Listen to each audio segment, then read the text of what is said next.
ಇವತ್ತು ನಾವು ನಿಮ್ಮೆಲ್ಲರಿಗೂ ರೋಡ್ ಸೈಡ್ ಗೋಬಿ ಹಾಗೆ ಹೋಟೆಲ್ ಗೋಬಿ ಹೇಗಿರುತ್ತೆ ಅಂತ ತಿಳಿಸ್ಕೊಡ್ತೀವಿ. ಅದಕ್ಕೂ ಮುಂಚೆ ನಿಮ್ಗೆಲ್ಲ ಯಾವ ತಿಂಡಿ ತುಂಬಾ ಇಷ್ಟ ಆಗುತ್ತೆ ಅಂತ ಕಮೆಂಟ್ ಅಲ್ಲಿ ತಿಳಿಸ್ಕೊಡಿ. ನಾವು ಮೊದಲಿಗೆ ನಮ್ಮ ಮಾವ ಹೇಳ್ದಾಗೇನೆ ಅವ್ರು ಇಷ್ಟಪಟ್ಟ ಹೋಟ್ಲಿಗೆನೆ ಕರ್ಕೊಂಡು ಹೋದ್ವಿ. ಅಲ್ಲಿ ಬಿಲ್ ಹಾಕಿದ್ ನೋಡಿದ್ರೆ 450 ರೂಪಾಯಿ, 2 ಸೋಡಾ, 2 ಗೋಬಿಗೆ 450 ರೂಪಾಯಿ ಕೊಟ್ಟು ಬಂದಿದೀವಿ.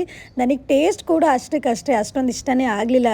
ಅಲ್ಲಿಂದ ನಾವು ಬಂದಿದ್ದು ರೋಡ್ ಸೈಡ್ ಗೋಬಿ ತಿನ್ನೋದಕ್ಕೆ. ಅದೇನೇ ಆಗ್ಲಿ, ರೋಡ್ ಸೈಡ್ ಗೋಬಿ ತಿನ್ನೋದ್ರಲ್ಲಿರೋ ಖುಷಿ ಬೇರೆ ಎಲ್ಲೂ ಸಿಗಲ್ಲ ಅನ್ಸುತ್ತೆ. ಖಾರ ತಿಂದಾದ್ಮೇಲೆ ಸ್ವೀಟ್ ತಿಂದಲೇ ಹಾಗೆ ಹೋಗಕ್ಕಾಗತ್ತಾ? ಸ್ವೀಟ್ ತಿನ್ನೋದಕ್ಕೆ ನಾವು ಹೋಗಿದ್ದು ಗುಂಡನ ಬೇಕ್ರಿಗೆ. ಗುಂಡನ ಬೇಕ್ರಿ ಹಾಸನದಲ್ಲಿರೋರಿಗೆ ಯಾರಿಗೆ ತಾನೇ ಗೊತ್ತಿಲ್ಲ ಹೇಳಿ.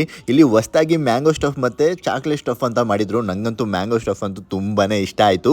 ಅದಾದ್ಮೇಲೆ ಬನ್ನೊಳಗೆ ಚಾಕ್ಲೇಟ್ ಲಾವಾ ಹಾಕಿರ್ತಾರೆ. ಆ ಬನ್ ಓಪನ್ ಮಾಡಿದ್ರೆ ಆ ಚಾಕ್ಲೇಟ್ ಎಲ್ಲ ಆಚೆ ಬರ್ತಾ ಇರುತ್ತೆ.